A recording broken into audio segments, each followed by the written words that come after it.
માતાજી મિત્રો, આજે આપણે ગાંધીનગર જઈ રહ્યા હતા સરગાસણ.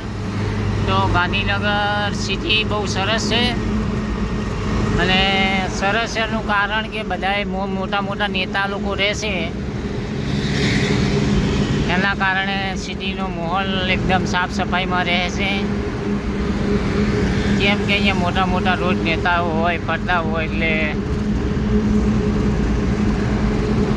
સાફ સફાઈ રાખે છે ભાઈ. કેમ કે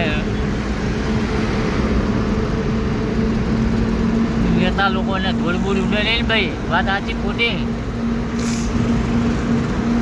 કેમ કે એ લોકોના વ્હાઈટ કપડાં હોય, એના કારણે જો ગાંધીનગરની રોનક એકદમ સાફ સફાઈથી ભરપૂર રહે ને ભાઈ. રસ્તા બસ્તા ચકાચક હો ભાઈ.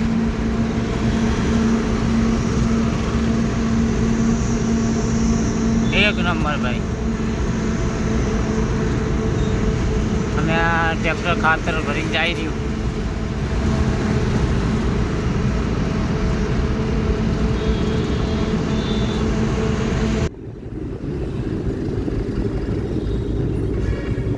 આપણે પહોંચી ગયા હતા સરગાસન સર્કલ ઉપર, ગાંધીનગર સરગાસન સર્કલ. અને આ પોલીસવાળા ભાઈઓ બેઠા છે અને આપણને હાથ લાંબો કર્યો નથી, એટલે આપણે યુ ટર્ન મારીને ગ્રીન સિટી બાજુ નીકળી ગયા. અને હવે તમને એ પણ બતાવી દઈએ ગાંધીનગર કેવું છે.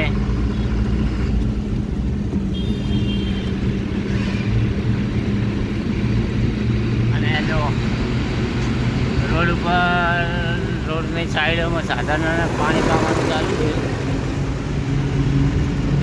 અહીંયા થોડુંક શું આ ગાડીઓવાળાનું ધ્યાન રાખવું પડે, ન કે આ રીતે વચ્ચે એની માં ફરાઈ દે.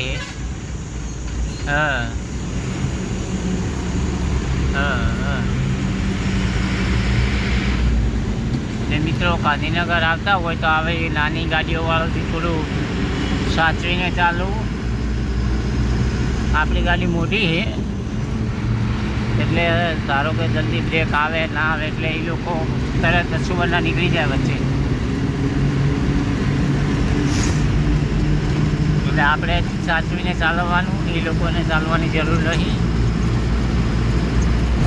કેમ કે એ લોકો કાયદા ના હોય ને આપણે ફાયદા ના હોય.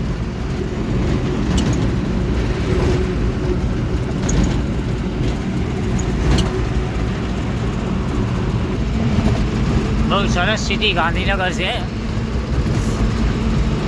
સરગાસનથી ધોળાકુવાવાળો રોડ છે ભાઈ. જો તમે પણ આવ્યા હોય તો કોમેન્ટ કરતા રહેજો. અને ખાસ કરીને હજુ એક વખત કહું છું કે નાની ગાડીઓથી થોડી ચેતાઈને રહેવું.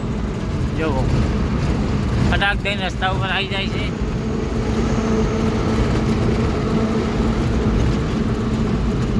જય માતાજી મિત્રો, કેમ છો બધા? મજામાં? તો અમારા બ્લોગને ફોલો, સબસ્ક્રાઈબ ને શેર કરી દેજો. અને કોમેન્ટ બોક્સમાં સારું લાગ્યું હોય તો સારા સવાલો કરી દેજો. જય માતાજી.